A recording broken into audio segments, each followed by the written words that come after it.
Key to your own nativity, Alan Leo. Planets and Aspect, Robert Pelletier. Do-it-yourself astrology. The only astrology book you ever need, which clearly isn't true. Author of Sexual Astrology. Oh, okay. All right. Well, let me get my crystals. And we'll be ready to go. I'm already recording. Where is There's one. You said it's upside. Oh, okay. So this one. We're just missing one. Got this one. Well, I was talking about this one. Oh yeah, that's a newbie. I like that one. I'll have to get the other one because that's where I started my journey. Okay, go ahead. I'll just start talking. Oh. It's already recording. Well, I told you that, mate. Right. I didn't think we were. You know what I'm saying? You're fine, Dustin. He's running up the stairs.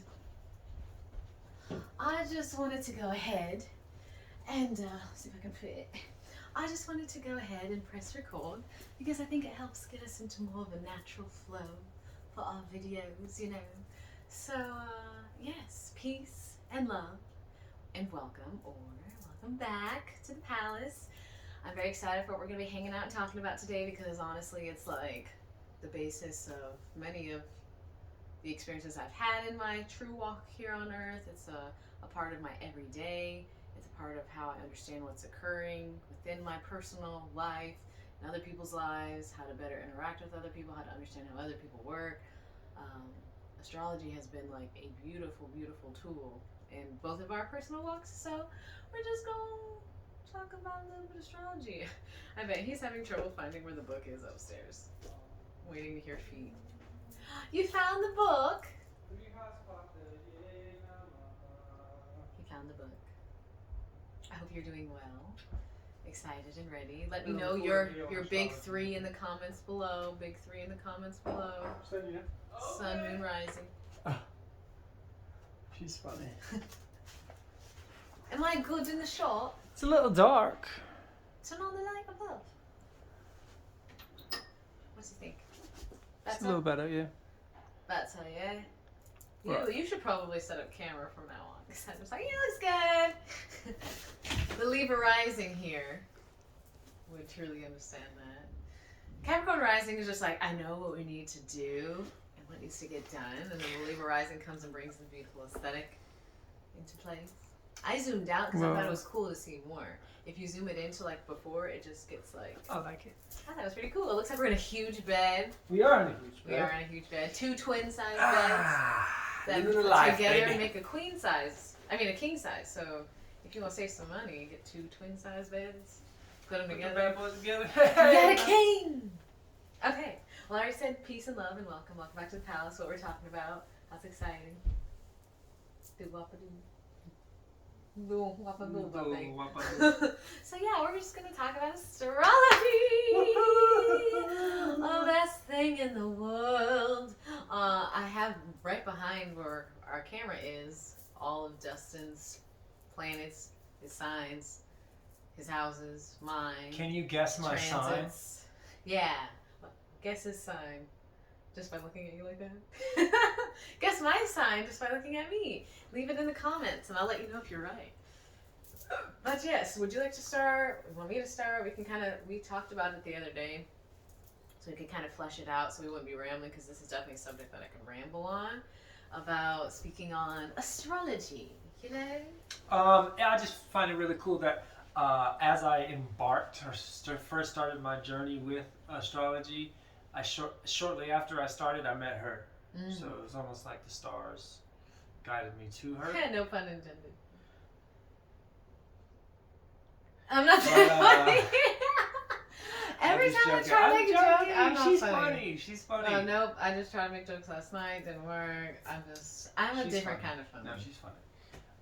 But yeah, so that's just something, I guess, to... He already read most of the books when I started pressing record to you, but I'll also leave them in the description box as well if you want to look into some of these books. Oh. I've only read the top one and the bottom one, I haven't read all of this, but as just perusing through, there's actually a guy on Instagram, on YouTube. What's his name? How to Rock Astrology. He was reading out of this for a lot of his videos, and I was like, I need that book. Stephen Arroyo. Yes. And he gifted it to me for a Yule. Astrology, my dad gifted it to us. Yes. Astrology, karma, and transformation. He applies astrology and Carl Jung's teachings as well. And Edgar Casey readings, as I turn on the back. So, Edgar Casey's It's a cool that book. dude. I like it. And this one, I've actually been reading through it. The Only Way to Learn Astrology. Marion March and something. When I was taken at the Nursery, which is a apothecary here in town, local like herb, stone, metaphysical shop. They were having a astrology course, an 8-week course, once a week course. So I signed up for it, and this is the book we had to get, and it served me well. I'll just do the books real quick. The only astrology book you'll ever need, which is clearly false. They heard you say that when I started recording. Really? In the beginning. Yeah, I pressed record as you were reading off all the books. Astrology, really? Yeah, it was so natural. You didn't even know you were on camera, baby. Okay. Well you didn't then. even know. But it's Mercury retrograde, so he can read them twice. It's fine with me. And then we're going to talk about how we both came to know astrology. Planets and aspects. We'll put the author and the names. Pelletier. The key to your own nativity. Alan Leo. Esoteric astrology by Alan Leo again. Oh, okay. Esoteric astrology by Alice Bailey. Bunch of goodies. A lot of medicine in there. I don't throw books. A little disclaimer right there. Any book throwers out there? It was like a toss. A toss, yes. We toss them. Oh, so these are esoteric. Okay. Yeah. Oh, alright. Well, go ahead and start your journey first. Oh, it was around 2018, around February 2018. Actually, right after I got back from the herbalist course, I signed up for an astrology course. And it sort of blew me away. Just the universal truth that they provide. And it's an ancient language, it's an ancient practice, it's one of the first forms of science. And I sort of was just taken back of how the potency behind the truths that it provided. It was one of those things. The lady printed our natal chart and went around the room and sort of just delineated just what she saw off the bat, just little things, placements or aspects that she saw. She went down and named or just asked these just so personal questions that had to do with the individual, not like a broad like, is your favorite color red type thing, but like I'll never forget this one guy. She was like, how's your relationship with your mother? And he was like, it's all right. And she was like, has she ever been incarcerated? And he was like, she's in prison right now. And it was like accurate, personal, accustomed to the individual like that. And I was the last person she got to. Of course. And so by the time she reached me, I was like, oh my God. So it was one of those moments that it was an undeniable truth. Well, she highlighted my Scorpio stellium. She was like, oh, Mr. Scorpio with the sex drive. And she started talking about all the sexual stuff. And so it was like, she wasn't wrong, but it was like, letting everybody know. Yeah, I was like, there was like 20 people in here. Is there anything? After class, so is this Scorpio? I want to stay and talk a little bit about your astrology, placement. natal chart, And so it sort of just expanded my self-awareness and showed up as a universal tool for self-discovery. And I always felt, and I was told at the time that astrology explains, but it doesn't excuse. So I'm grateful I had those teachers to plant those seeds early on. And then it's sort of just been self-studying and getting natal chart readings and books and just diving in and Tumblr. Actually, I guess I should. That kind of segues into how I found astrology, because we were sitting at the table the other day, and I was like, because oh wow, the snow is really falling off the trees right now. that wind. Oh guacamole. So the other day I was like, oh, it's a winter wonderland. we should record about, astrology soon. And he's like, well, we should sit and like talk about it a little bit before we just start talking about it. So I was like, okay, well, let's just talk right now to each other. And I realized as I was talking to him about how I found astrology, it was kind of like hidden away from me for a little bit for a while. Like the first time I found astrology was at Claire's when I was 10, and they were doing all these astrological themed like earrings and necklaces, and I was like, oh, what is this? And I found out that I was a Cancer. You already said Scorpio, so if you already guessed in the comments, then maybe you can say if you were right and you guessed. And I was like, oh, I'm a Cancer. And then so I remember asking my mom, I was like, can I please get these? And she was like, okay. Like she was kind of like a little like, ah. And then that was all I really knew about my sign for a while, and that was around 10. And then I want to say right after high school is when because I started kind of checking people's birthdays, just like in my own way. I could be able to guess like the season they were born, and then I guess the month, and then I guess the day, and I was pretty good at doing that for a while. And then when I actually like started looking up people's birthdays, that kind of went away. But then I just was like so interested in knowing what's your sign, what's your sign, what's your birthday, and I still do that now. And it's actually funny because last night I was watching a little show with our niece. And in the show, the girl's like, so, just curious, what's your birth time? Like, Oh, yeah. And he was like, 10:08, but I'm going to save you the trouble. Aquarius, Gemini moon, Libra rising. And I was like, it's becoming more of like a thing, especially because it's in her like age group of shows and stuff. So I was like, if I would have heard someone say that when I was little, I'm like, what are they talking about?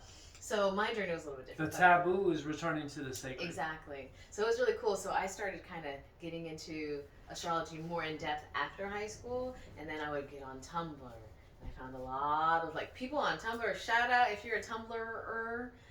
People on Tumblr just truly care about astrology. There's no like, here's my like face, this is what I do, look at me. It's just people who truly are interested in astrology, just making posts, just talking, making like doing like requests and all these people who just truly are into the astrology world. So I learned a lot through Tumblr. Cafe astrology I started with a little bit, but I also use astro charts a lot. And then he showed me astro dienst, which is like, you gotta be ready to really like go down a bunch of little rabbit holes, but it holds a lot of interesting, really cool information. We just recently found like different asteroids you can look up in your personal birth chart. So my journey with astrology kind of started in the Tumblr world and in Barnes & Noble. And I told him about the time that I found an astrology book like one of these. It was like a birthday one. And I opened up to my birthday and I was like, this sounds just like me. And then I turned to my mom's and I turned into everyone. I was like, oh my gosh. And I stayed in that section because I'd never really walked into that section of the bookstore before. So then it just opened up. And I truly do recommend going to like books more than I would just Googling. If you're going to, maybe go on Tumblr, go to an astrological themed website. Wow. But all the doors that it opened for me, what'd you find? I don't mean to interrupt you. Go right ahead. No. I don't mind being interrupted. No, just stay in your phone.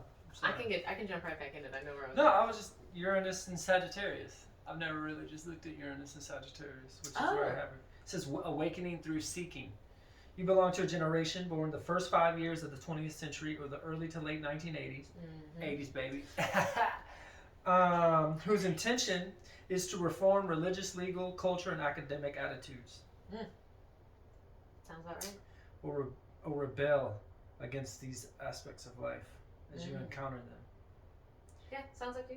That you seek to force changes in one or more of these areas. Your Mars is in Aquarius too, which is like Uranus.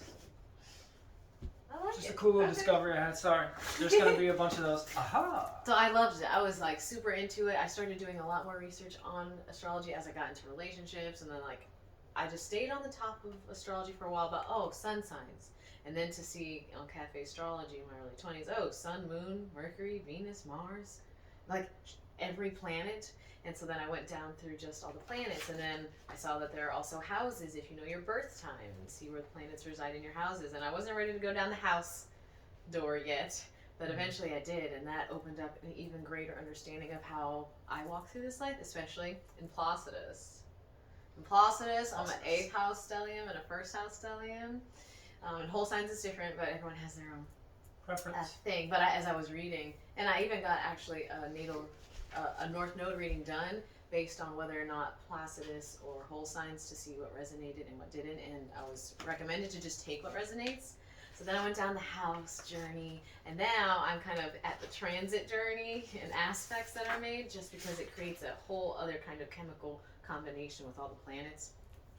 But to me, being able to work with astrology, tap into astrology, is kind of something that just like feeds my soul and really makes me excited, and something that, like, especially if I'm typically nervous to talk to people or engage with people and interact with people, I don't feel as nervous if I'm talking about astrology, because then I'm talking about something that I love, something that puts me back into like my little happy place, puts me back into my flow, my typical personality. So I'm like, oh well, this and this and this and blah blah blah. So I definitely noticed that it kind of just naturally I connected with astrology. But as you learn more about yourself through astrology, you'll also just start getting really like, wow, I'm really unlocking things. I'm really like, and what I mentioned before you came down with the book you were looking for was that it also helps you learn how to interact with other people and learn how other people work, and don't, like, in a lot of ways where maybe astrology wasn't big before, you know, think in your family, think in generationally, like someone in the family who they would claim to be bipolar, or claim to be sporadic, or uncommitting, or, you know, any kind of like derogatory term you could think of. And then maybe if they understood astrology and saw placements or transits that were occurring, they could understand, oh, well, she's currently having a Pluto transit to this, blah, blah, blah, but she has her Mars in this placement, which makes her a little like that. It would help people to give more grace, I feel, and understanding about each individual person's journey, instead of just trying to like stamp, well, she's just crazy, well, she's just this, instead of truly coming to understand the intricacies that open up when you open up your birth chart. Yeah, psychology, some of the greats utilized astrological placements. Even presidents use that. John Lennon and Yoko Ono. J.P. Morgan has a quote: "If you want to be rich, get a astrologer. No, if you want to be rich. If you want to be rich, you get a financial advisor. If you want to be wealthy, you get an astrologer or something like that." I just massacred that quote. Massacred.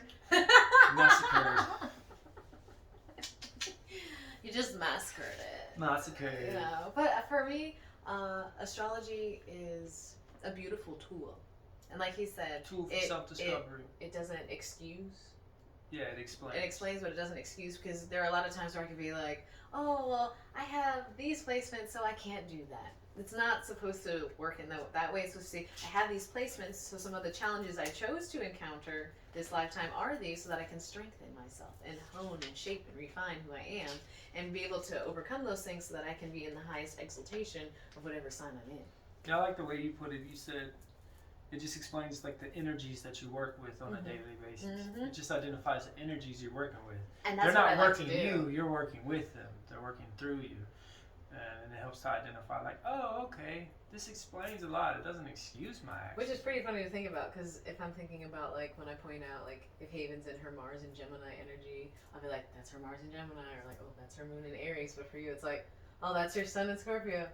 Oh, wait, no, maybe that's your Moon in Scorpio. Well, maybe it's your Mercury in Scorpio. Or it could be your Venus in Scorpio. Or your Pluto in Scorpio. But really, I have gotten to learn a lot by him having a stellium like that, because I've never really met anyone with a stellium before. So that's really interesting. And he's pretty good about pointing out, oh, is this your Mars? Is this your...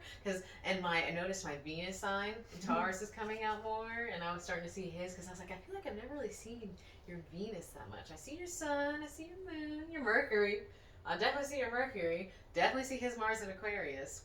But I was like, about the Venus, and my Venus is in Taurus, so his Venus is opposite mine, so we like learn a lot from each other in more romantical aspects. Aww. As two little aliens down here on this earthly plane. But I'm digressing. So, yeah, I just really love astrology. And there's so many different avenues we could take this little conversation, this open conversation. Because again, we want to commune. We can extend, if you want. We want to extend the conversation to everyone all watching. breadths of knowledge. And I also think it'd be awesome too, like I said, with my little niece, seeing people talk about it in shows and stuff. Not that I necessarily want her to think that it's important because some kid in the show was talking about it. She already hears us speak on it, but the more that we openly talk about it, and allow it to become a part of an everyday thing. Normalize astrology. Yeah. The more I feel like it can be a helpful tool for people who didn't have it when they were younger. So sometimes when you don't have something when you're younger, you don't necessarily think that it's useful to you as you're older because you didn't have it then. But it can still be such a beautiful gift to older generations, which is why sometimes I'll still mention, even if it may be awkward to my mom, hey, just let you know Mercury's in retrograde.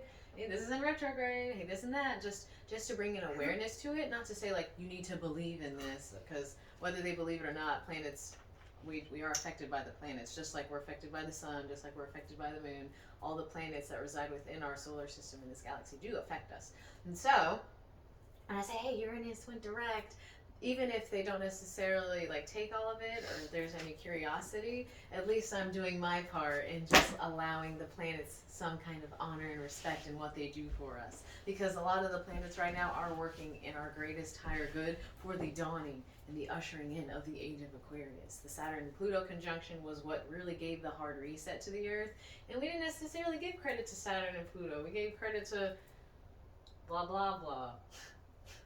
The, C19, if you will. And really it was Saturn and Pluto saying it's time to break down what no longer works. It's time to swipe away everything and build a new foundation. I know a lot of y'all saw Kanye just posted about how America is on the eve of its Pluto return. Oh, he posted about that? So now it's going to be becoming more mainstream and more mainstream. It's not foo-foo. Oh yeah, a lot of the celebrities already know. Most celebrities have a personal astrologer. Mm-hmm. But you know how the West does, it glamifies, it whitewashes, and it dumps down, and it TikToks it, and it we get the tip of the iceberg when it comes to these universal truths like yoga, meditation, breathing, diet. And astrology led me to a lot of that. Astrology, yep. The taboo is returning to the sacred, and yeah, we're here for it all. We are. So I always say. I'll say. Who says that? It's that guy Elmer from. Fudd? No, it's the chicken. I'll say. It's the rooster thing. What's his name? Foghorn Leghorn. Dang, I don't know. That's I'll say astrology. I'll say astrology. I can't even sound like that. When viewing the kaleidoscope of self through an astrological lens, it helps broaden that lens. You sort of identify, I was brought to, or astrology was brought to me at a time in my life where I was able to sit back and reflect on the previous years leading up to that moment through that lens and be like, oh my gosh, I did do this, or I do this, or this did happen. This is a major theme. It helps you highlight themes that you may not have been able to see prior. So I highly recommend at least investing some time, space, and energy in learning. And it's fun. It really is fun. The more that you allow yourself to be open to it. Real. Oh yeah. It's real. It is real, really real. A lot of people, you know what I'm saying, are still on the fence about it, but you think so? Yeah. Well, what's funny is a lot of times too, the ones that don't necessarily believe in it, you can explain why they wouldn't based on their astrological placements. Yeah, that's funny. You would say that as the sign that you are, and maybe an unevolved Aquarius or an unevolved Capricorn. And that's the thing too. There's evolved and unevolved aspects of everything, not just astrological signs, but everything.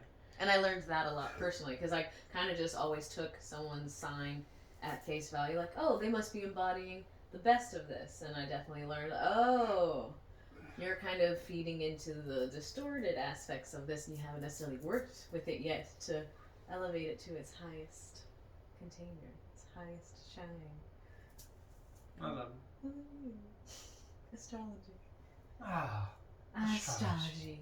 I was really excited to talk about this, but again, maybe like I said, this will be. Are you in the frame? Yeah. Okay.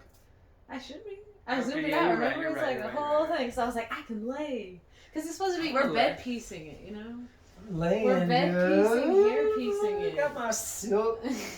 Got my silk pillowcase. That's his Venus and Scorpio in the second house. No, that's her Venus and Taurus. In the because fourth. I didn't buy this. True. You're the one who brought this in. But you like it. I do like it. And he's very selective. about his comfort, which is his second house stellium. It does not pass my test. Get it away. But what else can we say about astrology while we're hanging out? I really do like looking, like a lot of what I learned too was looking at celebrity charts. As much as I don't want to be like, ooh, a celebrity, it was helpful to look up some or try and guess, because you see them a lot, especially if they're being interviewed or whatever. And I'd be like, what sign are they? Like John Lennon, and you'll go, oh no. And I was looking them up, and I was looking at their charts together, and I was like, oh, it makes total sense. He was a Libra with an Aquarius moon. She was an Aquarius with a Libra moon, and then like their Venus and Mars. His Venus is in Virgo. Her Mars is in Virgo. There was a whole beautiful. And they have synastries where you could get you and your lover or your partner or your crush, and y'all could your little crushy. There's astrologers who will highlight the pros and cons or the fill in the blanks with how y'all connect, how y'all could accent or highlight one another. We've had a couple, and it came into fruition for sure. The first one we got, that was a good one. That was good. But I highly recommend taking some time and at least researching. Locate your birth time. Need your exact birth time. We'll post websites where you could get your birth chart for free. Yes. And start your journey. I highly recommend it. If you haven't already. Universal health care. I trust many of you have. Is self-awareness. Universal health care is self-awareness. Universal health care. And this is one of the tools of discovery that helps you return to your sovereignty. I feel. I trust. I trust. I know. I just like thighs. What else can I share? What else am I sharing? That's why Mars and Virgo in the 8th house. We're in bed. Bed piece. We're just chilling. So let me think. This is also a useful tool as well, like I said, when you're trying to think about your family members or your generationally. If you are one of those people, and you most likely are in your family, who they call like the weirdo or the hippie or the black sheep, or you can just tell, like, you just know, like, if I bring this up, they're going to look at me like I'm crazy kind of thing. I really do recommend looking into your family members' birth charts. It helps you take things not so personal. It really does. I didn't mean to interrupt you. No, I've been able to release a lot of like what I might have taken as a personal projection or attack against myself, and been like, oh, this is probably just the Mars and the Moon in this doing this to me, especially with how other people's placements are on my houses, or knowing that I have an 8th house stellium and people are prone to dumping their aggression onto me because my Mars is there, and it's the 8th house is about your secrets and the subconscious, and so a lot of times it's people just doing their shadow work onto me, and I help them to process it because the 8th house is transformative, and then my Pluto is in the 10th house of my work, so I am kind of like, it is kind of my job. So professional Plutonian. It helps me to release a lot of what I may feel was like, man, people are just always mean to me or putting this on me. And being like, no, I maybe also signed up for this. And even though I may not have the kind of interaction I want to have, they're in a better place now. They're transforming now. I trust that, Persephone was known as the bringer of death. Death in terms of an opportunity for rebirth. And so I bless that. And that's also, like you said, it's been a great way to like understand things aren't personal. And a lot of times we all are all on our personal journey back to oneness. And sometimes, that snow is really falling. Wow. That's pretty. It is pretty. I'm going to check the time really quick because I'm sure we've been chatting and tatting and rapping and flatting and capping and tapping and sapping and satin my silk, my satin. Hey, what happened? Whoa. We are at 29 minutes. Oh, it's in the 30, baby. Should we just close it out? It's in the 30, baby. Okay, well, thanks for hanging out, talking some astrology about how we found it, why we love it, what it can provide. Books you can read, places you can go to learn more about yourself, learn more about astrology, understand transits, aspects, houses. So many things, so many rabbit holes, so many doors, so many things to explore. Thanks for hanging out with us. Don't forget to like, to support. Leave a comment about your big three if you know it, or if you guessed our astrological placements before we said it in the video. And don't forget to subscribe to support the tribe. It costs $0 to support. It costs $0 to Hit that support. share button. We do it for you. Yes. I was telling him too, I used to always say that, like, if you have your own channel as well, and you'd like for us to subscribe, let me know in the comments. I used to say that. I will start saying that again. Let us know topics that we can dive deeper into. These are sort of just surface level, so that we can know which ones. Yeah, I agree. But thanks for hanging out. Yeah. We love you. Mahalo. Appreciate you. And until next time, peace and love.